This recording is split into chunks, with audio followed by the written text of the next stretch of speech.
Netaji indoor স্টেডিয়ামে যে আজকে প্রোগ্রাম ছিল আইএসএফ ইন্ডোর সেকুরান ফান্ডের, মানে বেলা 2:30 থেকে বিকাল 4:30 পর্যন্ত প্রোগ্রাম ছিল। উনি 4:29-এর মধ্যে প্রোগ্রাম শেষ করে দিয়েছি। কোর্টের নির্দেশ অনুযায়ী 1000টি লোক নিয়ে করার কথা, উনি কিন্তু কাকে নেবে কাকে রাখবে সেই কারণে উনি কাউকে না নিয়ে শুধু রাজ্য কমিটিকে নিয়ে উনি এই প্রোগ্রাম সম্পূর্ণ করল। क्या लग रहा है 2024 के लिए अपने पूरे बंगाल के अवाम को क्या पैगाम देंगे जो आईएसएफ के साथ वो जुड़े?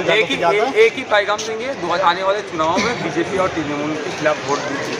नाजरीन, ये है नौशाद सिद्दीकी और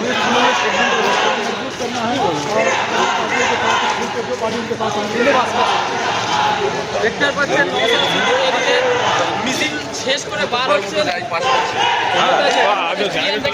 কিন্তু নওশাদ সিদ্দিকীর ভক্ত বিন্দুরা তারা এর মধ্যে আছে একদম ইন্দোর স্টেডিয়ামের বাইরে। আমরা দেখাতে পাচ্ছি হাজারো হাজার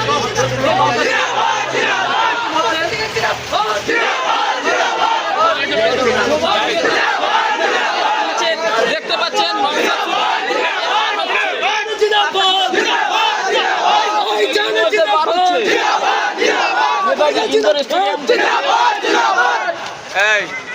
একটু বড় করে থাকাটা ভিড়টা ছেড়ে দাও। কোর্ট অর্ডার ছিল, অর্ডারের বাইরে আমরা যাব না। কোর্ট অর্ডার দিয়েছিল,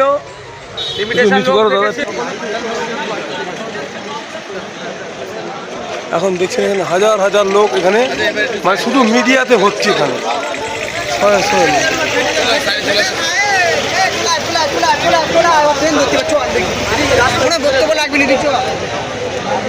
ভিডিওটি শেষ পর্যন্ত দেখুন, বেশি বেশি শেয়ার করুন, আপনাদের মূল্যবান মতামত কমেন্ট